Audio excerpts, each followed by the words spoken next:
जी बच्चों, this is our 8th lecture multivariable calculus. और आज के इस लेक्चर में हम सीखेंगे कि evaluate limits of functions of two variables by direct substitution से। मीन्स हमारे पास दो फंक्शंस हैं, दो अलग अलग प्रॉब्लम में इनकी लिमिट फाइंड करेंगे डायरेक्ट सब्स्टिट्यूशन से। और हमारे पास जो फंक्शन है वो function of two variable function है। प्रीवियस लेक्चर में मैंने समझाया था कि कहाँ पर डायरेक्ट सब्स्टिट्यूशन अप्लाई करेंगे, मीन्स कुछ स्टेप्स है, तो वो स्टेप्स फॉलो करके हम प्रॉब्लम करते जाएंगे। फिलहाल जो हमारे पास दो फंक्शंस है वो दो फंक्शंस होंगे बाय डायरेक्ट सब्स्टिट्यूशन से। चलो हम एग्जाम्पल 1 की तरफ जाते हैं। ठीक है, इनको अगर हम सॉल्व करना चाहें कि इसका मतलब है कि x अप्रोच करेगा 1 पर, y अप्रोच करेगा 2 पर, देन इस फंक्शन की लिमिट क्या होगी या ये फंक्शन कहाँ पे अप्रोच करेगा। तो ये पॉलिनॉमियल बेसिकली फंक्शन है, और पॉलिनॉमियल फंक्शन चाहे सिंगल वेरिएबल में हो या फिर टू वेरिएबल में हो, तो वहाँ पे हम डायरेक्ट सब्स्टिट्यूशन ही करते हैं। कैसे होगा कि x goes to 1, it means 1 का पावर 2,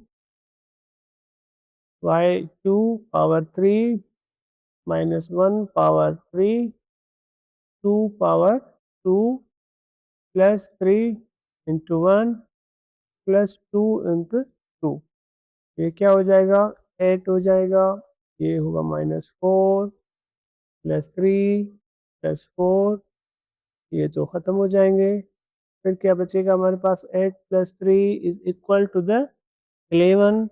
इसका मतलब है कि जो फंक्शन जो हमारे पास था, ये given function let's say F of x comma y and x comma y approaches to 1 comma 2 is approaches to is equal to the 11.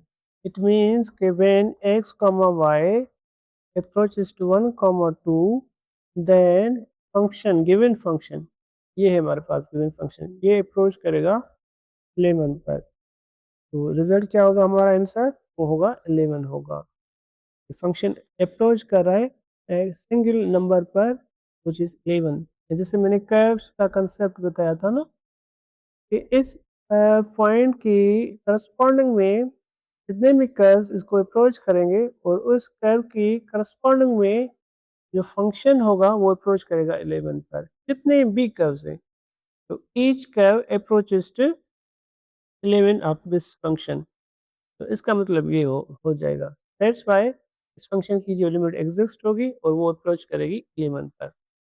Second problem अब हम करेंगे, जिसमें x अप्रोच कर रहा है -2 पर, y अप्रोच कर रहा है 3 पर। ये भी डायरेक्ट सब्स्टिट्यूशन से होगा, क्योंकि डायरेक्ट सब्स्टिट्यूशन से एग्जिस्ट हो रही है, तो इट्स वेरी इजी इसको सॉल्व करने के लिए कोई भी हमें स्टेप फॉलो नहीं करने पड़ेंगे, सिंपल कैलकुलेशन है।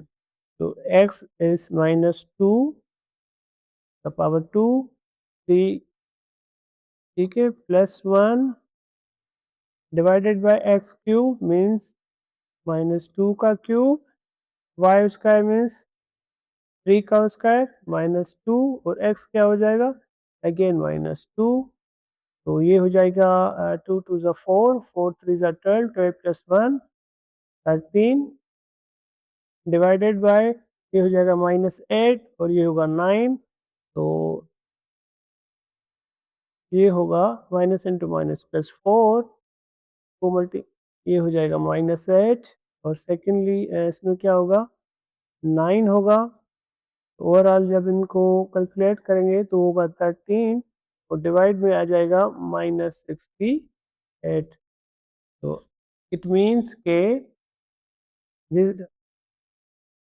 जब x y अप्रोच कर रहे थे कहाँ पर, -2, 3 पर, देन जो गिवन फंक्शन है वो अप्रोच कर रहा है -13/68 पर। तो जितने भी कर्व्स होंगे इस फंक्शन को जो अप्रोच करेंगे, जितने भी कर्व्स होंगे, और उस हर कर्व की करस्पॉन्डिंग में इस फंक्शन की जो लिमिट होगी, ये जो फंक्शन अप्रोच करेगा वो करेगा -13/68। 68 for each curve, her curve पर ये अप्रोच करेगा -13/8. So that's why the limit of this function is -13/8.